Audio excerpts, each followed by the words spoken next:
Hello guys, this is Manpreet. Welcome to Satyam education hub. आशा है आप सभी अच्छे होंगे। अगर आप हमारे चैनल पर पहली बार विजिट कर रहे हैं तो हमारे चैनल को सब्सक्राइब कर लेटेस्ट वीडियो नोटिफिकेशन के लिए बेल आइकन हिट कर दीजिएगा। साथ ही अगर आप इस वीडियो का PDF प्राप्त करना चाहते हैं तो आप हमारे टेलीग्राम चैनल को ज्वाइन कर सकते हैं, जिसका लिंक डिस्क्रिप्शन बॉक्स में दे दिया गया है। आज हम बात करेंगे हमारे पॉलिटिकल सेट 15 के बारे में, जिसमें हम डिस्कस करने जा रहे हैं भारतीय संविधान के महत्वपूर्ण संविधान संशोधनों को। तो चलिए आज का वीडियो स्टार्ट करते हैं। सबसे पहले हम इस बात पे डिस्कस करेंगे कि हमारे भारतीय संविधान में संशोधन की प्रक्रियाओं का जो उल्लेख किया गया है वो कौन से भाग में किया गया है, इसके अंदर क्या क्या कार्य किए जाते हैं, तो वो देखते हैं। भारतीय संविधान कठोर और लचीलेपन का एक अनोखा मिश्रण है, यानी कि इसमें जो भी संशोधन किए जाने हैं या जो भी प्रावधान किए गए हैं वो कठोर भी हैं और लचीले भी हैं। भारतीय संविधान में संविधान संशोधन की प्रक्रिया दक्षिण अफ्रीका से ग्रहण की गई है। संविधान के भाग 20 के अंतर्गत अनुच्छेद 368 में संविधान के संशोधन से संबंधित प्रावधान किए गए हैं। संविधान में संशोधन की शक्ति संसद को प्रदान की गई है। राज्य विधानमंडल को इस पर संशोधन करने का कोई भी अधिकार नहीं है। देखिए, जो भी इसमें संविधान में संशोधन किया जाएगा वो हमेशा ही संसद के द्वारा किया जाएगा। राज्य के विधानमंडल यानी कि विधानसभा और विधान परिषद इसमें कोई भी संशोधन नहीं कर सकती। संसद की प्रस्तावना और मूल अधिकारों सहित संविधान के किसी भी भाग में संशोधन किया जा सकता है, परंतु एक बात मुख्य है कि संविधान का जो आधारभूत ढांचा है उसमें ये संशोधन नहीं किया जा सकता।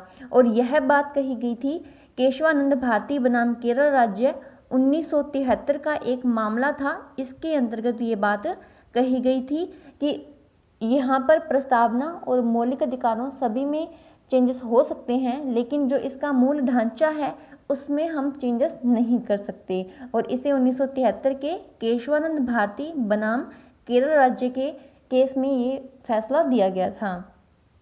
देखिए, संविधान में संशोधन की बात की गई है तो इसके लिए संविधान में कुछ प्रक्रियाओं का उल्लेख भी किया गया है कि जब भी कोई संविधान में संशोधन किया जाएगा तो किस बहुमत के आधार पर किया जाएगा। तो पहला है, देखिए, साधारण बहुमत के द्वारा, दूसरा है विशेष बहुमत के द्वारा और तीसरा है विशेष बहुमत और राज्यों के अनुसमर्थन के द्वारा। साधारण बहुमत की अगर हम बात करें तो इससे तात्पर्य है सदन में उपस्थित और मतदान करने वाले आधे से अधिक व्यक्तियों के बहुमत से। देखिए, इसके अंतर्गत कुछ प्रावधान दिए गए हैं, उपबंध किए गए हैं कि जो साधारण बहुमत है उसके द्वारा कौन कौन से कार्य किए जाएंगे। तो देखिए, संघ में अगर नए राज्यों का प्रवेश करवाना है अनुच्छेद 2 के अंतर्गत, तो देखिए उसके लिए उन्हें जरूरत पड़ेगी साधारण बहुमत की। नए राज्यों का निर्माण करना है या वर्तमान में जो राज्य हैं उनके क्षेत्र या नाम या फिर उनकी सीमाओं में चेंजेस करने हैं, तब भी साधारण बहुमत किया जाएगा। नागरिकता से संबंधित कोई भी प्रावधान में चेंजेस करने हैं तो उसके लिए भी साधारण बहुमत की बात कही जाएगी। राज्यों में विधान परिषद का सृजन और समापन करना, तो इसका कार्य भी साधारण बहुमत के द्वारा ही किया जाएगा। संघ राज्यों क्षेत्रों में विधानमंडल और मंत्री परिषद का सृजन, यानी कि जो भी हमारे यूनियन टेरिटरीज हैं उसके अंतर्गत अगर हमें विधानमंडल और मंत्री परिषद इनका सृजन करना है तो इसके लिए भी साधारण बहुमत की आवश्यकता है। देखिए, वैसे तो ये साधारण बहुमत है, बहुत सारे कार्यों में इसका यूज़ किया जाता है, लेकिन अगर हम मुख्य की बात करें तो ये जो पॉइंट्स हैं ये काफ़ी मुख्य हैं। इनके बारे में एग्जाम में क्वेश्चन पूछा जाता है, जैसे कि पूछा जाएगा कि संघ में अगर नए राज्यों का प्रवेश करवाना है तो निम्न 3 प्रकार में से कौन से बहुमत की आवश्यकता होगी। आपके पास ऑप्शन होंगे साधारण बहुमत, विशेष बहुमत या फिर विशेष बहुमत के साथ साथ राज्यों का अनुसमर्थन। तो वहाँ आपका राइट आंसर होगा साधारण बहुमत। इस प्रकार से इसमें क्वेश्चन पूछे जाएंगे। विशेष बहुमत की बात करें तो इसका तात्पर्य होता है सदन की कुल सदस्य संख्या के बहुमत की तथा उपस्थित और मतदान करने वाले सदस्यों का 2/3 बहुमत से। देखिए, साधारण में क्या था, मात्र जो सदन में उपस्थित और मतदान करने वाले हैं उनका आधे से अधिक, लेकिन इसमें है कुल सदस्य संख्या का बहुमत हो और उपस्थित और मतदान करने वाले सदस्यों का 2/3 बहुमत हो, उसे कहा जाएगा विशेष बहुमत।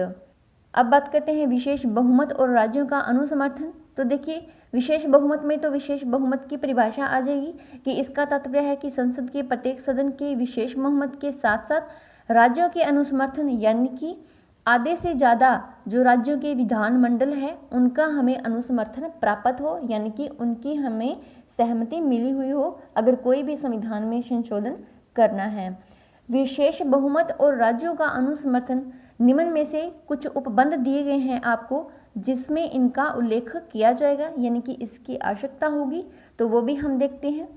पहला देखिए, संघ की जो कार्यपालिका शक्ति है इसमें अगर विस्तार करना है, राज्यों की कार्यपालिका शक्ति में अगर विस्तार करना है, राज्यों के जो हाई कोर्ट हैं इनसे संबंधित कोई भी संविधान में फैसला नया लेना है या फिर कोई भी अनुच्छेद को चेंज करना है, तो उसके लिए संघ राज्य क्षेत्र यानी कि जो भी यूनियन टेरिटरीज हैं उनके हाई कोर्ट के बारे में कोई भी निर्णय लेना है।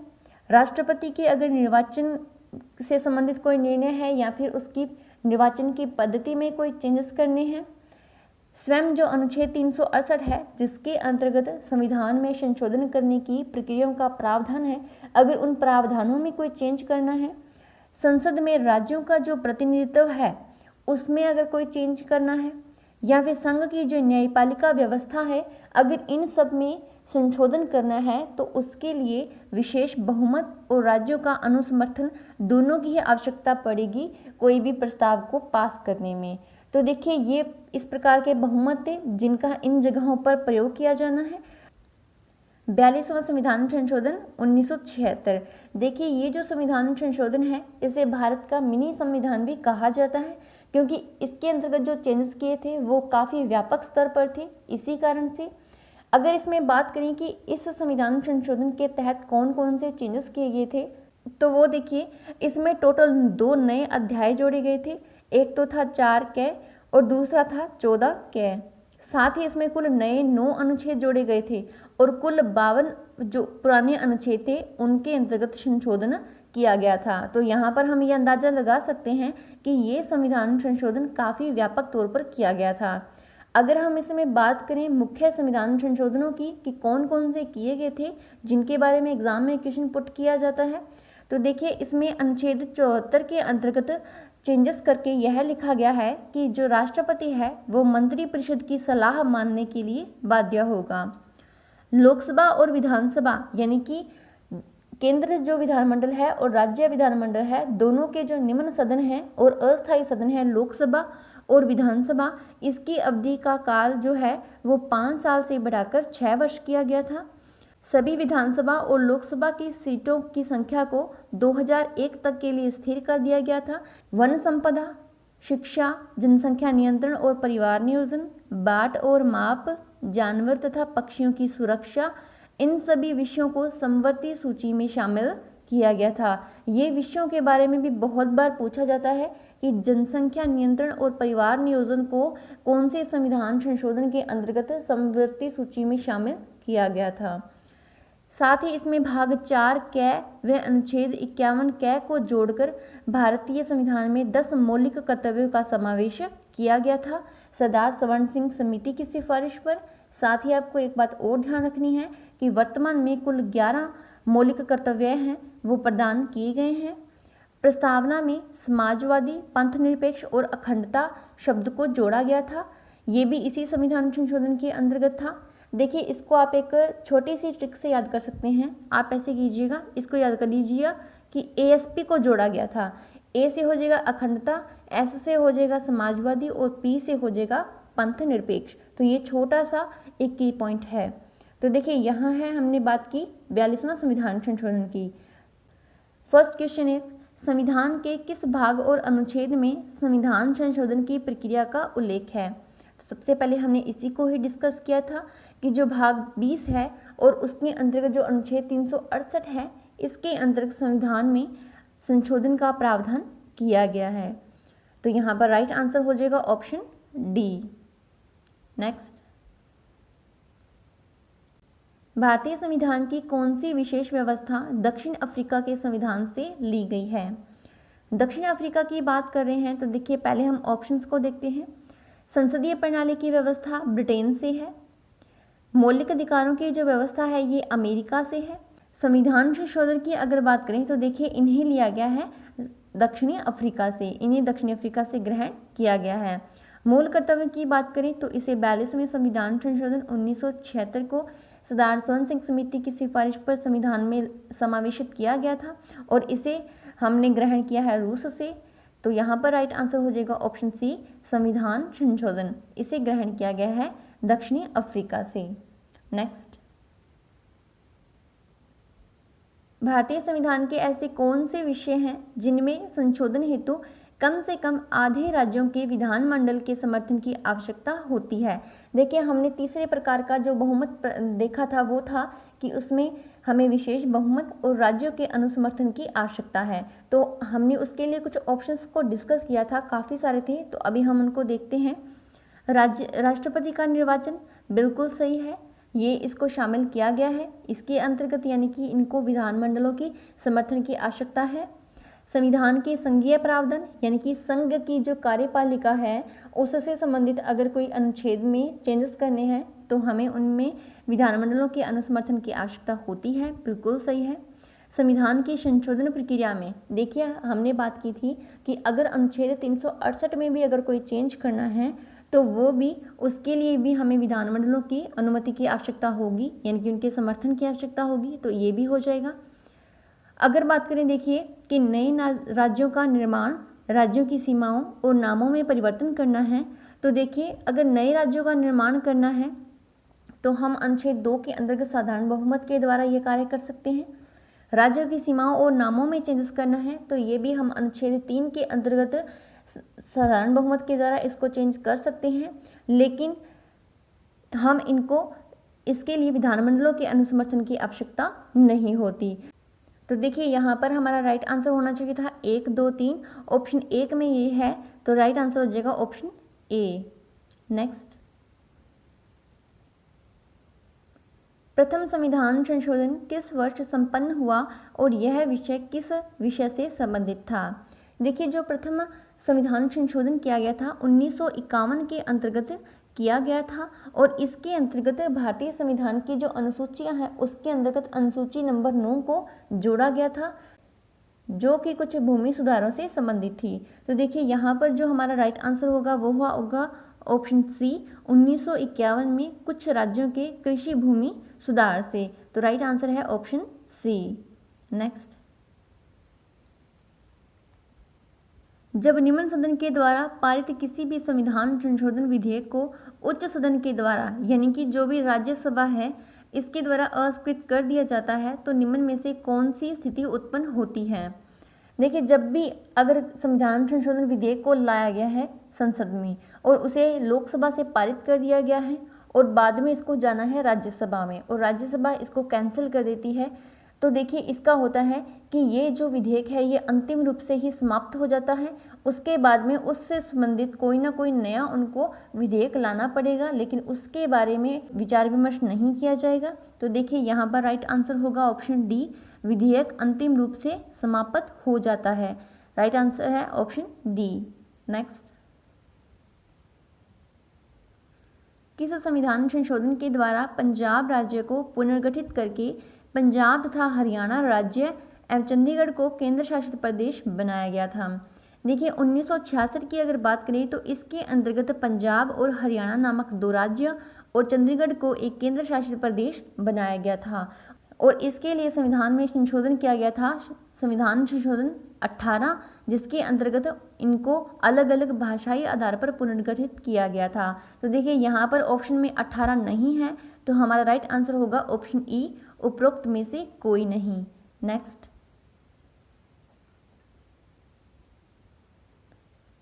सूची 1 को सूची 2 से सुमेलित करें और नीचे दिए गए कोड की सहायता से सही उत्तर का चयन करें।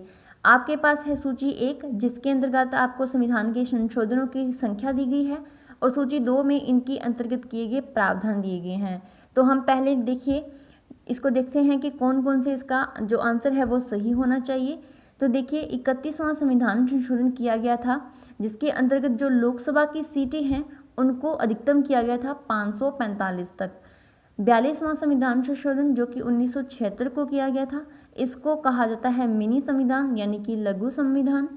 52वां संविधान संशोधन 1985 के समय में इसका संशोधन किया गया था, जिसके अंतर्गत संविधान की अनुसूची नंबर 10 के अंतर्गत जो प्रावधान किए गए थे उसमें चेंजेस किए गए थे। तो इसका आंसर होगा दल बदल संबंधी प्रावधान। 61वां संविधान संशोधन किया गया था 1989 को, और इसके अंतर्गत मतदान की आयु को 21 से घटाकर 18 वर्ष कर दिया गया था। तो देखिए यहाँ पर जो क्रम होना चाहिए वो होगा 3 4 1 2, और 3 4 1 2 हमारा है ऑप्शन सी में, तो हमारा राइट आंसर हो जाएगा ऑप्शन सी। नेक्स्ट 86वां संविधान संशोधन के विषय में क्या सही नहीं है। बात करें अगर इस संविधान संशोधन की, तो देखिए इसे पारित किया गया था 2002 में, और इसके अंतर्गत 3 मुख्य चेंजेस किए गए थे, जो कि इस प्रकार हैं। मौलिक अधिकारों में संशोधन, नीति निर्देशक तत्वों में संशोधन, साथ ही मूल कर्तव्यों में संशोधन। मौलिक अधिकारों में ये था कि अनुच्छेद 21A के अंतर्गत 6 से 14 वर्ष के बच्चों के लिए निःशुल्क शिक्षा का प्रावधान किया गया था, और अनुच्छेद 45 जो कि नीति निर्देशक सिद्धांतों के अंतर्गत आता है, इसमें 0 से 6 वर्ष के लिए जो बच्चे हैं उनके लिए पोषण और शिक्षा की व्यवस्था की गई थी, यानी कि जिसको हम आंगनबाड़ी के नाम से जानते हैं, इस व्यवस्था को लागू किया गया था।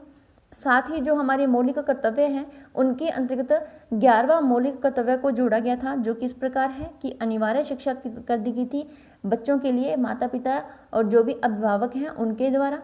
तो देखिए हम इन ऑप्शंस को देखते हैं। अनुच्छेद 21A के द्वारा 6 से 14 वर्ष के बच्चों को निःशुल्क और अनिवार्य शिक्षा की व्यवस्था करना, देखिए ये बात बिल्कुल सही है, ये चेंजेस हुए थे मौलिक अधिकारों में।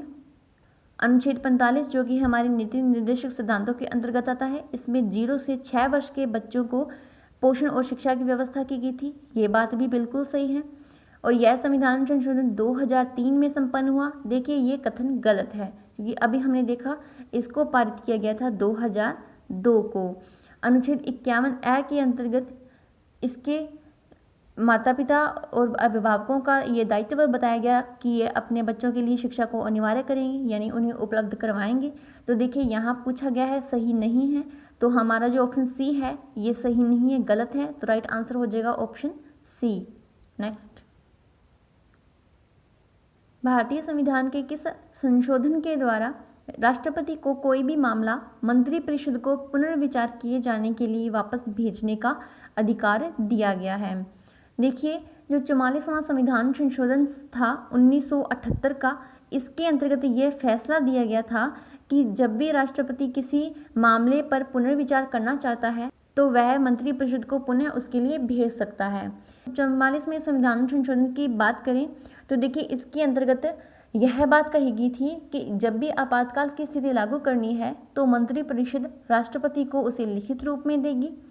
साथ ही जब भी आपातकाल का कारण रहेगा वो आंतरिक अशांति से हटाकर उसे सशस्त्र विद्रोह कर दिया गया था। 7वां मौलिक अधिकार जो कि संपत्ति के मौलिक अधिकार से संबंधित था उसको यहाँ पर हटा दिया गया था और इसे 300 कै में जोड़ दिया गया था। तो ये देखिए जो पुनर्विचार का जो संशोधन किया गया था इसके अंतर्गत था संविधान का जो 74वां अनुच्छेद है इसमें चेंजेस करके यह फैसला किया गया था। तो देखिए यहाँ पर हमारा आंसर होना चाहिए था 44वां संविधान संशोधन, तो ऑप्शन नहीं है, तो राइट आंसर होगा ऑप्शन ई, उपरोक्त में से कोई नहीं। नेक्स्ट, भारतीय संविधान के किस संशोधन के द्वारा मौलिक अधिकारों की संख्या 7 से घटाकर 6 कर दी गई थी। अभी हमने डिस्कस किया था कि जो मौलिक अधिकार था संपत्ति से संबंधित उसे हटा दिया गया था 44वां संविधान संशोधन 1978 के समय में, और इसे हटाकर 300 क के अंतर्गत एक विधि कानून बना दिया गया था। तो हमारा राइट आंसर यहाँ होना चाहिए ऑप्शन डी, 44वां संविधान संशोधन। नेक्स्ट, संसद को मौलिक अधिकारों में संशोधन करने का अधिकार संविधान के किस संशोधन के द्वारा दिया गया था? 24वां संविधान संशोधन, इसके अंतर्गत इसमें चेंजेस किए गए थे। अगर हम बात करें इसके अंतर्गत क्या चेंज किए गए थे तो देखिए इसमें जो अनुच्छेद 13 है और अनुच्छेद 368 है इसमें चेंजेस कर दिए गए थे। साथ ही इसको पारित किया गया था 1971 में। तो यहाँ राइट आंसर होना चाहिए ऑप्शन डी, 24वां संविधान संशोधन। नेक्स्ट, सूची 1 को सूची 2 से सम्मिलित करें और नीचे दी गई कूट की सहायता से सही उत्तर का चयन करें। आपको सूची 1 में संशोधन दिए गए हैं और सूची 2 में इनके अंतर्गत किए गए प्रावधानों के बारे में बताया गया है। जो 7वां संविधान संशोधन था, इसके अंतर्गत राज्यों के वर्गों की समाप्ति की गई थी। 36वां संविधान संशोधन के अंतर्गत सिक्किम को 22वां राज्य घोषित किया गया था। और 56वां संविधान संशोधन है, इसके अंतर्गत जो गोवा राज्य है इसकी स्थापना की गई थी 25वें राज्य के रूप में। 69वां संविधान संशोधन के अंतर्गत जो दिल्ली है इसे राष्ट्रीय राजधानी क्षेत्र घोषित किया गया था। और जो 100वां संविधान संशोधन है, इसके अंतर्गत बांग्लादेश को भूमि हस्तांतरित की गई थी, यानी कि इससे संबंधित प्रावधान किए गए थे। तो देखिए यहाँ जो हमारा क्रम होना चाहिए वो होगा 3, 5, 4, 1, 2। तो वो है ऑप्शन बी में, तो राइट आंसर हो जाएगा ऑप्शन बी। नेक्स्ट, शिक्षा जो प्रारंभ में राज्य सूची का विषय था उसे समवर्ती सूची में किस संविधान संशोधन के द्वारा हस्तांतरित किया गया था। हमने पहले कुछ ऑप्शंस को डिस्कस किया था इसी प्रकार के विषयों को, जिसके अंतर्गत वन संपदा, मापतोल, जनसंख्या नियंत्रण और परिवार नियोजन, शिक्षा, इन सबको है जो 42वें संविधान संशोधन हुआ था 1976 को, इसके अंतर्गत समवर्ती सूची में शामिल किया था। तो यहाँ पर हमारा राइट आंसर होना चाहिए 42वां संविधान संशोधन, वो है ऑप्शन सी में, तो राइट आंसर हो जाएगा ऑप्शन सी। नेक्स्ट, सूची 1 के संविधान संशोधन को सूची 2 के साथ उनकी अनुसूची या वर्ष के साथ सम्मिलित कीजिए। देखिए, पहला संविधान संशोधन 1951 को हुआ था, जिसके अंतर्गत भूमि सुधारों को अनुसूची 9 में शामिल किया गया था। 52वां संविधान संशोधन 1985 को हुआ था, जिसके अंतर्गत दल बदल जो सूची थी यानी कि 10वीं अनुसूची थी उसके अंतर्गत चेंजेस किए गए थे। 73वां संविधान संशोधन यह किया गया था 11वीं अनुसूची में शामिल, और इससे किया गया था 1992 को, जिसके अंतर्गत जो स्थानीय स्वशासन है यानी कि जो पंचायती राज व्यवस्था है उसको लागू किया गया था। और 74वां संविधान संशोधन भी 1992 को हुआ था, और इसके अंतर्गत संविधान में 12वीं अनुसूची को जोड़ा गया था, जिसमें नगरीय शासन के बारे में प्रावधान है। तो देखिए यहाँ क्रम होना चाहिए 3, 4, 2, 1। तो 3, 4, 2, 1 है ऑप्शन ए में, तो राइट आंसर हो जाएगा ऑप्शन ए। नेक्स्ट, भारतीय संविधान के 42वें संविधान संशोधन अधिनियम 1976 के द्वारा एक नया अध्याय जोड़ा गया था। देखिए, हमने प्रारंभ में बात की थी कि इसके अंतर्गत 2 नए अध्याय जोड़े गए थे, 4A और 14A। 4A की अगर हम बात करें तो इसके अंतर्गत मौलिक कर्तव्यों का उल्लेख किया गया है, जिन्हें साधारण स्वर्ण सिंह समिति की सिफारिश पर समावेशित किया गया था। तो देखिए यहाँ राइट आंसर हो जाएगा ऑप्शन ए बी, मौलिक कर्तव्य। नेक्स्ट, 42वें संविधान संशोधन के विषय में कौन सा कथन सही नहीं है। देखिए, प्रस्तावना में इसमें समाजवादी, पंथ निरपेक्ष और अखंडता शब्द जोड़े थे, बिल्कुल सही है। हमने ASP से याद किया था अखंडता, समाजवादी और पंथ निरपेक्ष। लोकसभा और विधानसभा के कार्यकाल को 5 वर्ष से बढ़ाकर 6 वर्ष कर दिया गया था।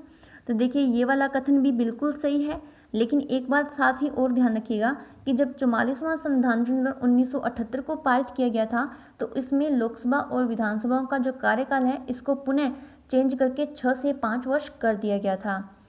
अनुच्छेद 20 और 21 को राष्ट्रीय आपातकाल के समय भी निलंबित नहीं किया जाएगा, तो देखिए इसका प्रावधान नहीं किया गया था। राष्ट्रपति मंत्रिपरिषद की सलाह मानने हेतु बाध्य होगा अनुच्छेद 74 के अंतर्गत, तो ये बात भी बिल्कुल सही है, यह किया गया था। तो देखिए यहाँ पूछा गया है कौन सा कथन सही नहीं है, तो ऑप्शन सी जो है ये कथन सही नहीं है, राइट आंसर हो जाएगा ऑप्शन सी। नेक्स्ट, 93वां संविधान संशोधन निम्न में से किससे संबंधित है। देखिए 93वां संविधान संशोधन था, इसे पारित किया गया था 2005 को, और इसके अंतर्गत ये बात कही गई थी कि जो समाज का पिछड़ा है और अशिक्षित वर्ग है उनके लिए शिक्षा संस्थाओं में प्रवेश की अनुमति की गई थी, यानी कि उनके लिए आरक्षण का प्रावधान किया गया था। देखिए जो ऑप्शन डी है, शैक्षिक दृष्टि से पिछड़े वर्गों को यानी कि SC और ST के लिए शैक्षणिक संस्थानों में आरक्षण हेतु विशेष उपबंध, तो यह राइट आंसर है ऑप्शन डी। देखिए ये बात ध्यान रखिएगा कि इसे 2005 में पारित किया गया था। नेक्स्ट, भारतीय संविधान के 101वें संविधान संशोधन अधिनियम से स्पष्ट क्या परिलक्षित होता है। तो इसमें जीएसटी अधिनियम की बात कही गई थी, यानी कि इस अधिनियम को लाया गया था। तो अंतिम रूप दिया गया था, वो दिया गया था 2017 को। तो देखिए इसका राइट आंसर हो जाएगा ऑप्शन बी, वस्तु एवं सेवा कर अधिनियम 2017। और आपको मुझे कमेंट बॉक्स में एक आंसर देना है कि भारत में जीएसटी डे कब मनाया जाता है। नेक्स्ट, 42वां संविधान संशोधन निम्न में से किस समिति की रिपोर्ट के आधार पर तैयार किया गया था। तो हमने इसको पहले भी डिस्कस किया है कि सरदार सरवण सिंह समिति की सिफारिश पर 42वां संविधान संशोधन 1976 में मौलिक कर्तव्यों को जोड़ा गया था। तो यहाँ राइट आंसर होगा ऑप्शन ए। सरकारी आयोग का देखिए तो इसके अंतर्गत राज्य और केंद्र सरकारों के मध्य संबंधों के बारे में परिभाषित की गई थी। एल.एम. सिंघवी समिति जो कि पंचायती राज व्यवस्था से संबंधित है। तो यहाँ राइट आंसर है ऑप्शन ए। नेक्स्ट, पिछली वीडियो में आपसे प्रश्न किया गया था कि आपको बताना है चौथा स्तंभ जिसका आशय प्रेस अथवा मीडिया से है, यह शब्द मीडिया के लिए सबसे पहले किसने प्रयोग किया था। तो देखिए इसका राइट आंसर है एडमंड बर्क ने। इन्होंने ही यह शब्द दिया था, यानी कि प्रेस या मीडिया के लिए कहा था कि ये हमारा चौथा स्तंभ है। नेक्स्ट, आज के लिए आपके लिए प्रश्न है, आपको बताना है कि संविधान में सामूहिक उत्तरदायित्व का जो सिद्धांत है यह किस देश की देन है। आपके पास ऑप्शन है अमेरिका, ब्रिटेन, फ्रांस और रशिया। तो आपको इसका आंसर कमेंट बॉक्स में बताना है। सो आज का लेक्चर यहीं समाप्त होता है, जिसमें हमने डिस्कस किया है संविधान के महत्वपूर्ण संविधान संशोधनों के बारे में, साथ ही उससे संबंधित हमने डिटेल भी देखी है थ्योरी में। तो आज का वीडियो इतना ही, जल्द ही मिलते हैं नेक्स्ट वीडियो के साथ। तब तक के लिए पढ़ते रहिए, स्वस्थ रहिए, मस्त रहिए।